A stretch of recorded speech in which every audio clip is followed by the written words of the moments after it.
Hello दोस्तों, क्या हाल चाल। मैं विपुल शर्मा एक बार फिर आप लोगों का स्वागत करता हूं आपके प्यारे से परिवार दैन भाई। दोस्तों, डेली की तरह हम लेकर आते हैं आप लोगों के लिए बेहतरीन से टॉपिक के ऊपर वीडियो, जिसमें बहुत ही सरल तरीके से हम आपको समझाते हैं एक एक टॉपिक को बिल्कुल तरीके से। तो दोस्तों, आज लेकर आया हूं मैं इसी चैप्टर का एक बहुत छोटा सा भाग जो एग्जाम में कई बार आ जाता है। इसको हम आज स्टडी करेंगे और देखेंगे कि क्या होता है। तो टॉपिक के नाम की अगर मैं बात करूं तो दोस्तों, वेग फिल्टर या वेग वर्णकारी इस टॉपिक का नाम है। छोटा सा टॉपिक है लेकिन इम्पोर्टेंट बहुत ज़्यादा है। समझ में आई बात? तो चलिए स्टार्ट करते हैं अपने इस टॉपिक को। देखते हैं क्या होता है वेग वर्णकारी या वेग फिल्टर यानी वेलोसिटी फिल्टर क्या होता है। चलिए दोस्तों देखेंगे जरा स्क्रीन पर, आप देखें। देखो जी क्या लिखा हुआ है, देखिए जरा। यह एक ऐसा उपकरण है जिसका प्रयोग भिन्न भिन्न वेगों से गतिमान आवेशित कणों में से किसी विशेष वेग से गतिमान आवेशित कणों का पृथक करने के लिए किया जाता है। एक बार फिर दोबारा देखेंगे कि इस टेक्नोलॉजी का वेग फिल्टर से आप नाम समझते हैं। जैसे आपने पानी का फिल्टर सुना होगा। पानी का फिल्टर क्या काम करता है? पानी को एकदम प्योर कर देता है। समझ में आ रही बात है? जितने भी पानी के अंदर गंदे पदार्थ होते हैं उन सबको पीछे छोड़ के एकदम प्योर चीज आपको देता है। ऐसे ही वेग फिल्टर में क्या होता है, बहुत सारे कणों का वेग मिक्स रहता है। वो जो यूनिक वेग होता है उन पार्टिकल को निकाल के आपको देता है। ये इसमें लिखा हुआ है कि भिन्न भिन्न वेगों से गतिमान आवेशित कणों में से किसी विशेष वेग से गतिमान आवेशित कणों का पृथक करने के लिए किया जाता है। अब सबसे पहले ध्यान रखेंगे, इसमें m मास का एक पार्टिकल है जिसका खुद का चार्ज कितना हो जाता है q और वेग हो जाता है v। गतिमान है। विशेष वेग के कणों को पृथक करने के लिए क्रॉसिंग वैद्युत क्षेत्र तथा चुंबकीय क्षेत्र का प्रयोग करते हैं। आपको सामने दिखाई भी दे रहा होगा इस तरीके का एक एक्सिस।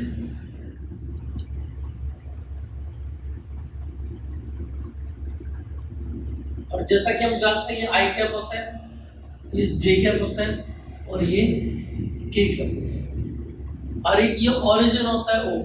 समझ में आई बात? अब उन्होंने क्या है, ई और बी को लंबवत कर दिया, यानी ये तो वेक्टर ई हो गया और ये वेक्टर बी हो गया और ये पार्टिकल चल रहा है, ये परपेंडिकुलर हो गया सारा का सारा। ध्यान रखना। आ रही है बात?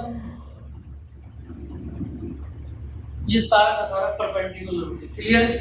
तो देखें जरा, सबसे पहले एक्स एक्सिस पे वी दे रखा है जिसको मैं वी आई कैप कह सकता हूँ। भाई वी के साथ आई आ जाएगा तो वेक्टर हट जाएगा, वी आई कैप हो जाएगा। ऐसे अगर आप सामने देखेंगे स्क्रीन पर पीडीएफ में, तो ई में क्या हो जाएगा, ई जे कैप हो जाएगा, और बी में क्या हो जाएगा, बी के कैप हो जाएगा। इतनी बात आपको समझ में आ गई होगी। एक्स एक्सिस पे पार्टिकल लिया है, वाई एक्सिस पे ई लिया है और जेड एक्सिस पे बी लिया है। थोड़ी सी गले में प्रॉब्लम हो रही है तो आप समझने की पूरी कोशिश करें। ठीक है दोस्तों, चलिए देखें जरा। अब आगे की बात को स्टार्ट करते हैं। सबसे पहले हमने निकाला कि वैद्युत क्षेत्र में यानी वाई एक्सिस में जब पार्टिकल चला तो पार्टिकल के ऊपर कितना बल लगा। तो मैंने कहा F बराबर क्या होता है, ई क्यू होता है या Q इंटू ई होता है। ई की जगह पर आपने कहा जी नहीं, ई नहीं लिखेंगे, हम तो लिखेंगे ई जे कैप, क्योंकि आपने अभी अभी बताया है ई जो है वाई एक्सिस में है और वाई एक्सिस में दिशा कौन दिखाएगा, जे कैप दिखाएगा।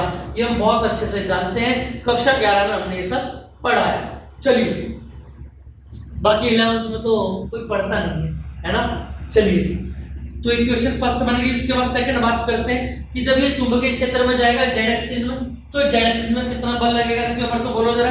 F बराबर क्या होता है, बी क्यू भी होता है। तो यहाँ पर Q इंटू अगर वेक्टर फॉर्म की बात करें तो Q V B आ जाएगा और V क्रॉस B, V की जगह V का मान रखेंगे आप V I कैप और B की जगह B की वैल्यू रखेंगे B K कैप। I और J को जब क्रॉस करते हैं तो याद रखना, मैं फिर बता देता हूँ, I को और K को जब क्रॉस करते हैं तो J आएगा, लेकिन क्रम बदल गया तो माइनस का आ जाएगा।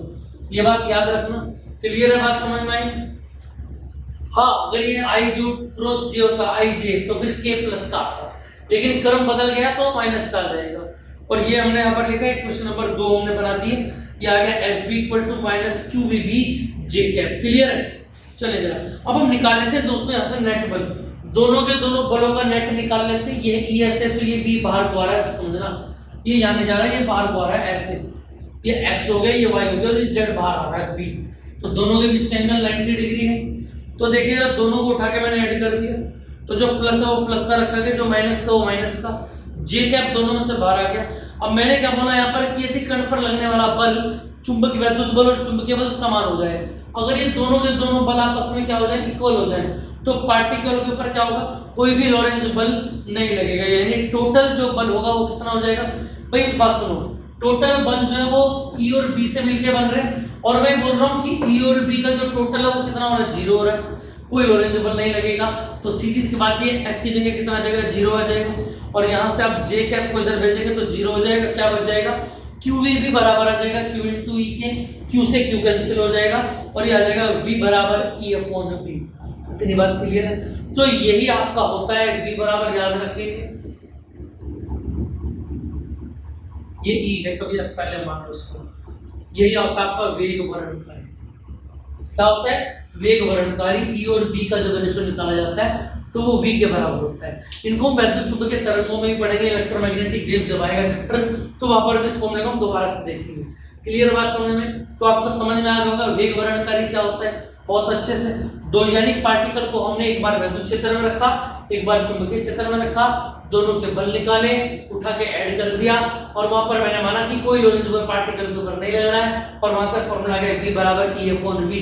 इस फॉर्मूले को ही कहते हैं वेग वर्णकारी। और होता क्या है फिर बता देता हूं, वेग फिल्टर क्या होता है, जो बहुत सारे कण भिन्न भिन्न वेगों से दौड़ते हैं, रनिंग करते हैं, मोमेंट में आते हैं, जो कुछ विशेष वेग को ज्ञात करना वेग फिल्टर कहलाता है।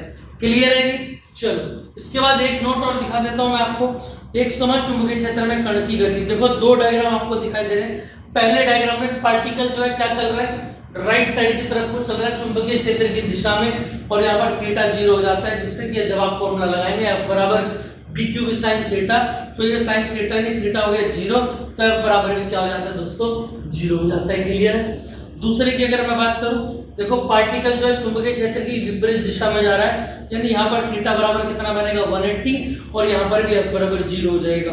यानी जब कोई आवेशित कण चुंबकीय क्षेत्र के समांतर विवेक से गति करता है तो बिना विक्षेपित हुए क्या बना देता है, सरल रेखीय पथ बना लेता है। क्लियर।